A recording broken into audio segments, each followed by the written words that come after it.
Apparently, having low cholesterol is bad for heart disease and increases risk of all-cause mortality. Well, that is what is being put around on social media. So I'm here to go through what I believe and try and give you the facts so that you are not misinformed by all these people that apparently are well-versed in science and all the studies. But the difference now is that I want to take my videos from just being sat down, going through the science and showing a bit of the evidence through papers, and actually do it whilst I'm doing the one thing that I have the most passion for, which is actually doing a workout. So today I'm going to do chest and shoulders, and then I'm going to go through why you should actually aim for lower LDL cholesterol and you should not be aiming for this high cholesterol because it isn't good for your health in the long run. So people are more aware of cholesterol and their influence within the sex hormones. So they are the backbone of estrogen, testosterone, progesterone, aldosterone, all these other things. And people feel as though if you lower circulating levels of cholesterol, that is going to cause you adverse health in the future, which isn't necessarily the thing on a couple of accounts. And I'm not going to go in this video into a cholesterol 101 as in terms of going into the physiology, pathophysiology. If you want me to do a video on that, by all means I will do. But the general basis is the cholesterol that we measure in your blood is only 10% of what's actually within your whole body. So if you got your circulating blood levels that are on a blood test down to 0, you will still have 90% of the cholesterol within your body. So please bear that in mind before you start worrying about lowering it too much. There's no surprise that I am within the camp that you should be fully lowering your cholesterol as much as you possibly can do without causing adverse harm. And when I mean adverse harm, I mean in terms of how you get to that low levels of cholesterol. Are you getting there through diet? Are you getting there through medication at such high doses that it causes liver dysfunction? By all means, try and get as low levels of circulating LDL cholesterol and ApoB beta particles as you can. The difference is, instead of me just saying this as in terms of an opinion, I'm going to go into why I actually have developed this viewpoint, and it does align with a lot of the science that has been out there for decades now, and a lot of specialists within the area also adopt this same view. I will also put any studies below so that you can go away and do your own research and try and develop an opinion as opposed to listening to misinfluencers. Now, like anyone, when you've got any belief, you do start to question it when a lot of people are going against that and they come up with a piece of evidence. But like anything, it takes only one thing to completely disrupt the whole progress of whatever it is that you believe in. So take trust, for example. It takes years to develop, but it can take a slight bit of doubt or an act that is actually unloyal that will then disrupt and displace all the trust that's accumulated over multiple years, even decades. And that also applies to medicine, I think, more than any other area. So I actually did question whether I did have the right point of view as to whether you should be lowering your cholesterol to reduce the chance of heart attacks, strokes, and other forms of heart disease within the future. However, the one thing that gave me a bit more confidence was something called Mendelian randomization, which is something that you may not have heard of, and it's quite powerful when it comes to disproving a lot of these things about cholesterol and a lot of things within health and science anyway. Now, I do have to go through this to provide some context, but when you do a study, we try to do things called randomized controlled trials, and the idea is that if you want to study one population versus someone who doesn't do something, so let's say we want to see whether drinking water every single day, 2 litres a day, gives you greater hair growth. I don't know, random study. So you'll have group A who will drink 2 litres of water every day, and then they are the ones who are the treatment group. So that's the thing that we are looking for. Group B are then classed as the control, so they will not be drinking water every single day. And you try and monitor and manage as many of these confounding things, so other things that could actually upset the outcome. So hair growth is the thing. We are then going to try and control people going for a haircut, all these other little factors, and that's the whole point of a randomized controlled trial. We're trying to create this controlled environment. The thing with randomized controlled trials, and a lot of trials in general, is that we have to apply ethics. People need to be able to get on with their daily lives, let's be honest. We can't have them there for years, which is the ideal. So that is the drawback, is that we may only have a couple of weeks, a couple of months, maybe a few years at best to actually assess and monitor one particular aspect that we're looking into. However, when it comes to heart disease, because it manifests over decades, so for example, I'm 31, I've probably got some form of heart disease progressing in the terms of plaque buildup, I mean, there is evidence from as early as 5 where you start to develop fatty streaks within the arteries. So to do a study over a couple of weeks, months, or even a couple of years isn't really going to give you the best outcomes in relation to heart disease, because it takes you years to have some sort of an impact. But that's where Mendelian randomization comes in, because it does the randomization naturally from birth. And the way it does that is that we all inherit genes from both sets of parents. And when we do so, some people are then more prone to things called SNPs or SNPs, single nucleotide polymorphisms. And let's say you are looking at a gene that codes for metabolism of a certain compound within the body. Now, one set of genes may have one where it increases the metabolism, and another group may have one where it's absent and it doesn't actually metabolize the compound in question. So that's what we look for. We looked for genes that actually correlate with lower levels of cholesterol from the age of birth, and there was 9 that was picked in this study. The main one that really stands out to me is one called the PCSK9, which is probably the biggest form of treatment anyway. But what this is doing is that from birth until we intervene, and the average age of intervention was about 55, 60, you've had all them years where you've had a naturally low level of LDL cholesterol in this case. So then you can then see what is the impact of that versus someone who hasn't had any treatment or has normal to high levels of LDL cholesterol. Do they have any differences in heart attacks, strokes, or heart disease in general? And the results were actually pretty shocking. So those who had lower levels of LDL cholesterol, which inherently known as bad cholesterol, no such a thing as I keep trying to get out there on social media, but those who had lower levels of cholesterol from birth ended up having a greater reduction in heart disease all the way through life. And if you actually corrected it, so for every 1 millimole, which is a unit of cholesterol, for every one of them that was reduced, they had a 54% relative reduction in heart attacks and general heart disease, which is absolutely staggering, because the next thing that we can really compare that to is a group of medications called statins. Now, statins have a lot of bad publicity. They have been risen to the top. If you speak to many patients, oh no, I'm not taking a statin. I don't know why, because they are unbelievable drugs. And if you are taking a statin, I'd say about 90% of the time, you probably put yourself within a position where you need pharmacotherapy. So it's not as though you've been trying to take a lot of control of your health and lifestyle. You've obviously been led, and anyway, that's another conversation before I go off on a rant. But the next set of data that we have is that for every time that you reduce the same amount, so 1 millimole, but you're on a statin, that only correlated to about a 22 to 24% reduction when it comes to heart disease in general. And there are a couple of reasons for that. It's not saying that statins are bad or the worst, it's just that the average person who goes on a statin is about 50 years old. So they've already had 50 years of exposure to higher levels of cholesterol than the group that we've just discussed, who have naturally low levels of cholesterol from birth. So to see that difference there, and when you actually put it into scales and statistics, there's a 3-fold difference in risk. So if that's not telling you to reduce your risk of heart disease by lowering your LDL cholesterol and any ApoB bearing particles as early on as you can in your life, then I don't know what will, because it's quite a compelling piece of evidence, to be honest. Now, yes, there are always studies to oppose what you believe, and a few of them, top of my head, I think there's the Amaris study, or Amaris, however you want to pronounce it.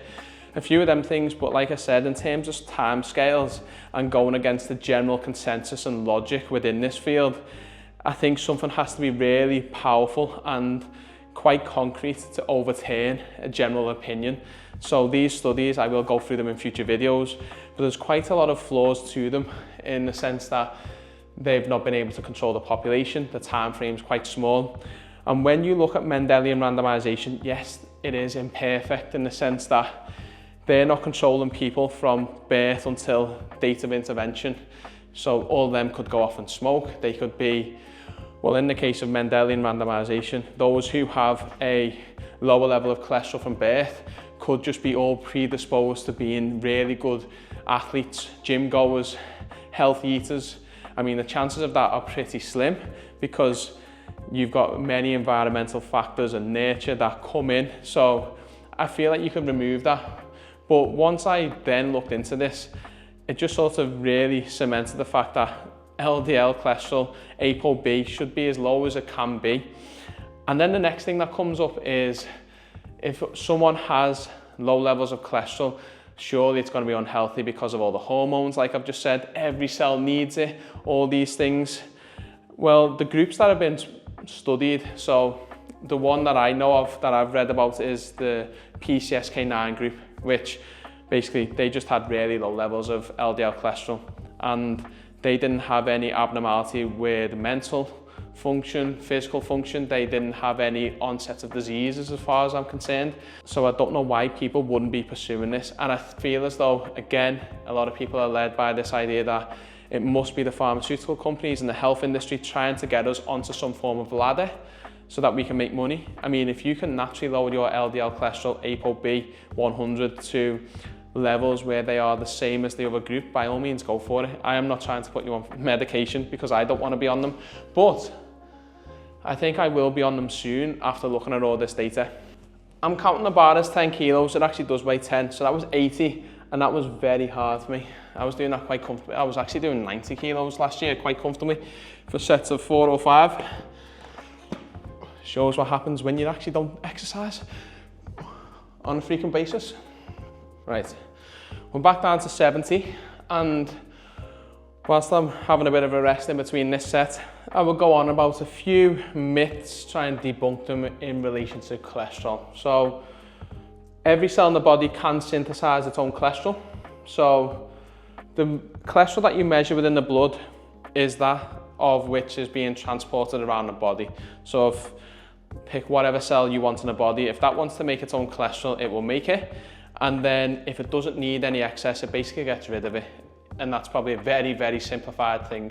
And that's the only issue with cholesterol, lipidology, cardiology, I mean, a lot of things within medicine really, is to get it from the really specialist terms and cutting edge science basically down into what's practiced on a daily basis to then give it out in masses to the public. You lose a lot of the complexities where it gives a lot of context and then oversimplifies it where it seems to not make sense when you do certain things. But cholesterol transport is very complex, something I've spent a lot of time on recently. But yeah, each cell can make its own. The one that we measure is that of which is being transported around the body. Because it's being transported around the body, it has a tendency, or has the ability, should I say, to be lodged within the arteries. Now, if someone comes back with high cholesterol, so I have high cholesterol, and I actually do have genetic variants, so I've got LPA. But if you take my result in isolation, it doesn't really tell you that much. So I've got high cholesterol, I've got high genetic variants with relation to cholesterol. Doesn't mean I'm gonna have a heart attack. And that's not what I'm saying, because you need to look at everything else. You need to, one, look at, because you've got high cholesterol, it doesn't mean it's all lodged within the artery. It could have been really lucky and it could have just bypassed, not interacted with that vasculature and just carried on. But it's the same thing. It's the same with lottery tickets. You could have that one lottery ticket and win, or you could buy millions or thousands, probably more likely, over your lifetime and not win a single thing.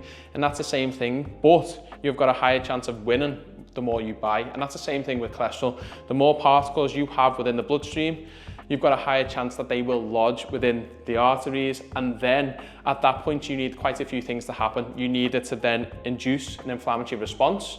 You then need it to continually grow, to then obstruct blood flow, or at that point it then dislodges and then causes a blockage of blood later down the line. So as you can see by the way I'm going about these things, there seems to be a clear link between cholesterol levels in the blood and actually having a heart attack, stroke, heart disease in general.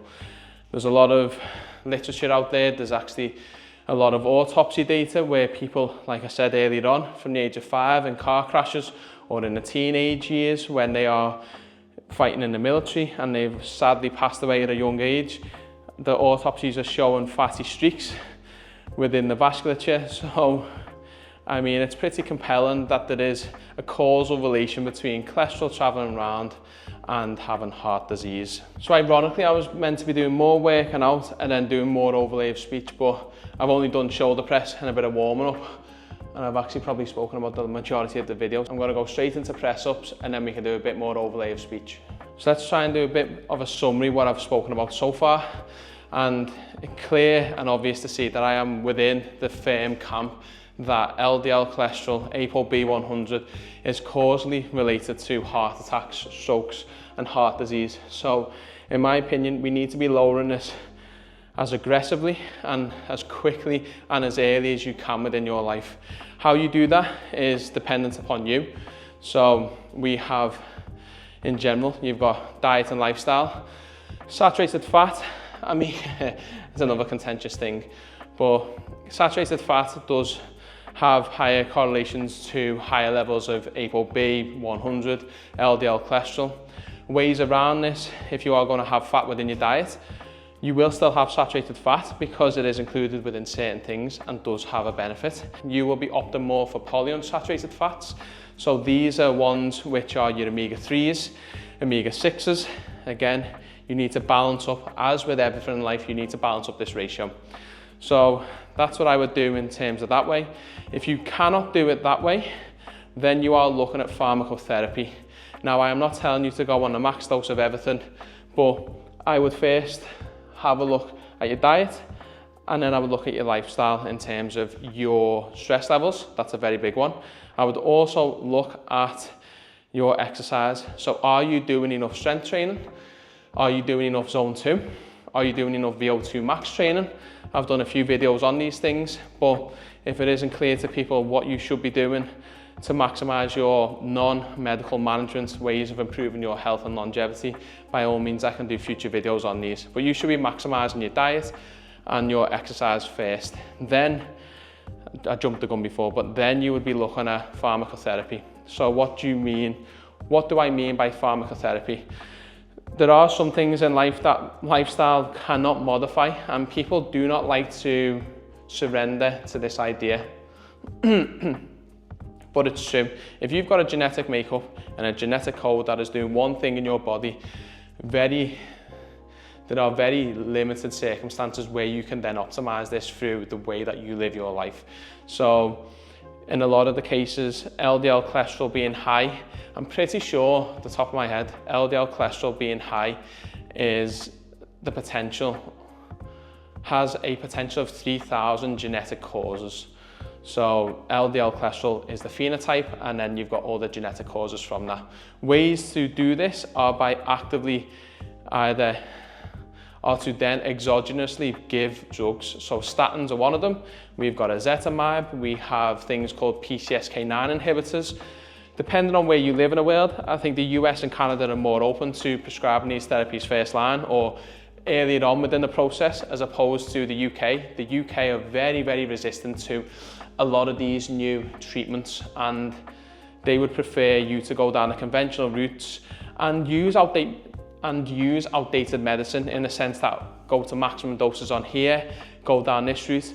And if you think of a lot of health conditions in general, a lot of the ways in which they are presented are due to multi-factors. So by having one medication, one treatment algorithm, it is very unlikely that you are going to be able to address all the issues that come with such a complex condition. So that is why if I treat patients, I try and go down a multimodal pathway first. So like I said, blood testing is the next thing I want to go over. So we went over diet, lifestyle, medication if you need it. But blood testing is an important one because it just gives you the data in order for you to act. So if I didn't go for blood testing like I did so many years ago, and then obviously I've got a private blood testing company where I check it. I have checked it in the last, every 3 to 4 months. That's probably the minimum interval that I would do on, and I would advise other people to do if you are looking at metrics for metabolic health and heart disease. But check as early on as you can, and then depending on how comfortable you want to feel with regards to optimizing your health. And it's a fine balance, I understand that. If I didn't check for the bloods that I've got, I would never know that I had certain blood markers. And if I didn't go down the private route through setting up an own company, I wouldn't have the genetic markers. So then I wouldn't be conscious to all these negative associations with this biomarker. And that's why I don't want to creates for people is health anxiety. So I wanted to know them things because even though you can't adapt to certain things, you can then modify a lot of other aspects of your life to then reduce your risk. And my bigger reason, my bigger why is because family members that I've seen, patients that I know on a personal basis have had heart attacks, and that's just something that I really do not want to go through. It is an absolute horrendous thing. I've become desensitized to it because you just see it on the discharge letter, you see it within the hospital, you literally just go, oh, same medication, same treatment, same stent. Okay, fine, off you go. But yeah, blood testing for me, I want to try and get as many data points as I can. And the reason being is, yes, it's important to know what result you've got, but then it's how does that result change over time and in which direction is it going? So a blood test is merely a snapshot. It's a millisecond in time where you've extracted that blood. You don't know what's happening for the rest of that day, month, week, year, decade, depending on how often you get tested. So even though it might flag up as normal or high, etc., we need to know how it's getting there. Did it get there on a downward spiral, so it's going in the right direction, or is it going on an upward trend?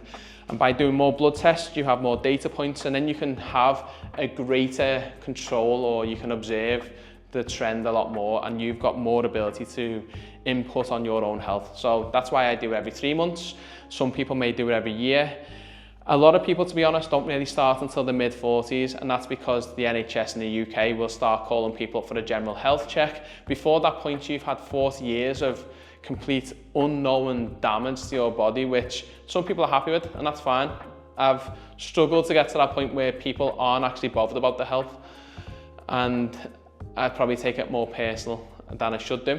But anyway, if you want to have the best outcomes and you want to know the most about your health, go and get checked more regularly. And this is not a plug to come with me to my business. It's not. If you've got a free health service or you've got access to all the testing at home, by all means do that. I'm just saying the best way to go about it is by increasing the frequency of your testing, but do not let it get to you in terms of a health anxiety way.